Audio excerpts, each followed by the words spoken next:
Hello friends, मैं हूँ गौरव और सितंबर 13, 1848 में वर्मोंट शहर अमेरिका में फिनियस गेज नाम का एक rail road construction worker field पर काम कर रहा था। फिनियस जो एक बहुत ही होनहार और मेहनती इंसान था, जिसे उसके सभी साथी पसंद करते थे, अपनी टीम के साथ पहाड़ी चट्टानों को विस्फोट करे साफ कर रहा था। इसमें उन्हें एक चट्टान में एक होल गिराना पड़ता और उसके अंदर बारूद डाल के उसे रेती से भर देना पड़ता और फिर दूर से उसे विस्फोट किया जाता। पर उस शाम फिनियस जब पत्थर में छेद किए बारूद अंदर डाल रहा था तो वो उस छेद को रेती से ढकना भूल गया और नतीजा ये हुआ कि छेद के अंदर का बारूद गलती से उसके लोहे के रॉड के संपर्क में आ गया और इससे एक किस्म के फ्रिक्शन के कारण चिंगारी उत्पन्न हो गई और वो बारूद विस्फोट हो गया। पलक झपकाने के अंदर ही वो रॉड विस्फोट के कारण फिनियस को चीरते हुए निकला और 80 फीट दूर जाकर गिरा। लेकिन ये रॉड कहीं और से नहीं बल्कि फिनियस के चेहरे के चीक बोन्स के निचले हिस्से से उसके सर के ऊपर के हिस्से से निकला,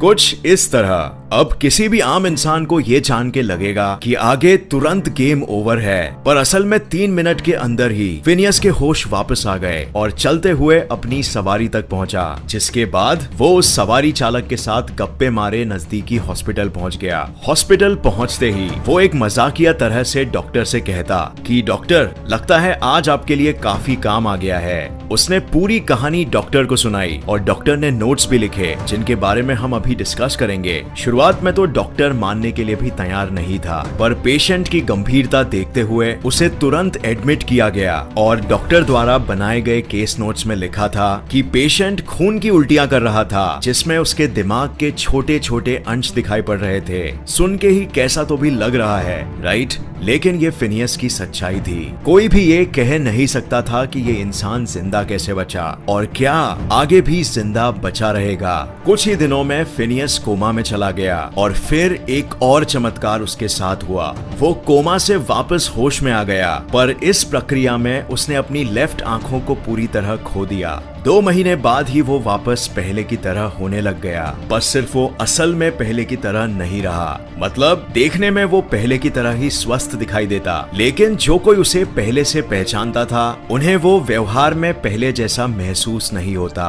वो फिनियस जिसे सभी लोग पसंद करते थे और जिसका आदर करते थे की पर्सनालिटी और बर्ताव में भारी बदलाव आ गए थे, इतना कि उसके करीबी लोग भी उसे पहचान नहीं पाते और इसीलिए वो अपने रेल रोड कंस्ट्रक्शन की नौकरी से भी निकाला गया था। जो लोग उसे पहले से ही जानते थे ने रिपोर्ट किया कि फिनियस कुछ ज्यादा ही एग्रेसिव यानी आक्रामक हो गया था। उसे छोटी छोटी बातों में गुस्सा आ जाता और वो गंदी से गंदी गालियां दे देता। उसकी वाइफ का कहना था कि वो गुस्सा आने पर उस पर हाथ उठाने से भी नहीं झिझकता। ये सभी सिम्टम्स इशारा कर रहे थे कोई गहरी परेशानी का, जो सतह पर दिखाई नहीं पड़ रही थी। फिनियस की पर्सनालिटी ही ऑल्टर हो गई थी, वो पहले जैसा नहीं रहा था। ऐसा कैसे हुआ था? वेल, डॉक्टर्स ने इस चीज का एक्सप्लेनेशन दिया। पहले माना जा रहा था कि फिनियस के दिमाग के दोनों हेमिस्फीयर्स डैमेज हो गए थे, लेकिन फिर जब रिसर्च हार्वर्ड यूनिवर्सिटी में किया गया तो इस घटना का एक सिमुलेशन तैयार किया गया और पता चला कि फिनियस के दोनों हेमिस्फीयर्स डैमेज नहीं हुए थे,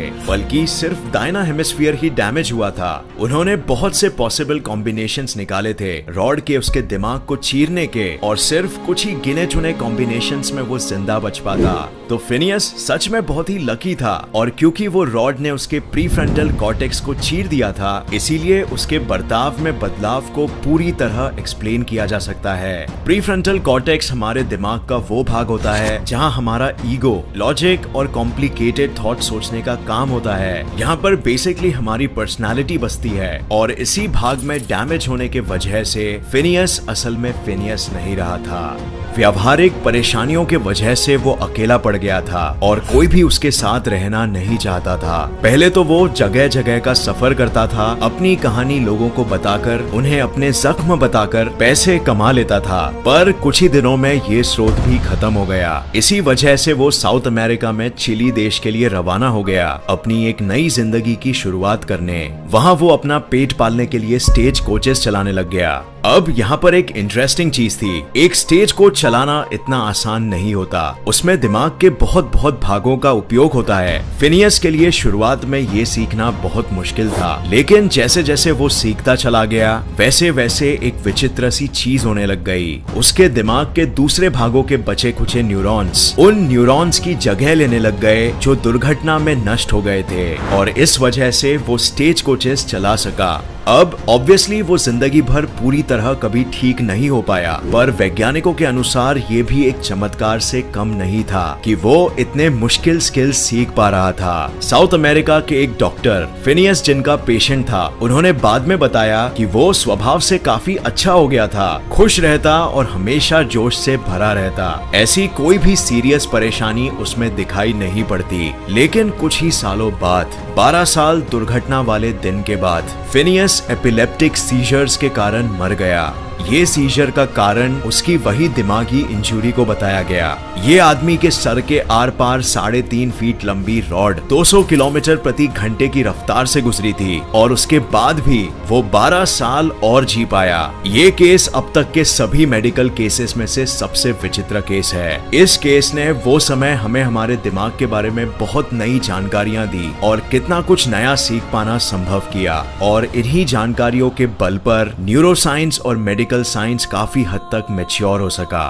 तो फ्रेंड्स, ये वीडियो देखने का बहुत शुक्रिया। उम्मीद है आपको ये पसंद आया और इससे नया कुछ जरूर सीखने मिला। तो फ्रेंड्स, बस एक सवाल का जवाब एकदम सच्चाई से देना। ये किस्सा सुनकर क्या आपको लग रहा है कि ऐसा सच्चाई में हो सकता है या फिर नहीं? कमेंट करके जरूर बताना, हमें हम जानना चाहेंगे। अगर आपको ये वीडियो पसंद आया तो इसे लाइक और शेयर करना मत भूलिए, और ऐसे ही साइंस वीडियोस के लिए इस चैनल को सब्सक्राइब करके नोटिफिकेशन बेल ऑन करना मत भूलिए। और मैं आपको नेक्स्ट वीडियो में मिलूंगा ऐसे ही किसी इंफॉर्मेटिव वीडियो के साथ।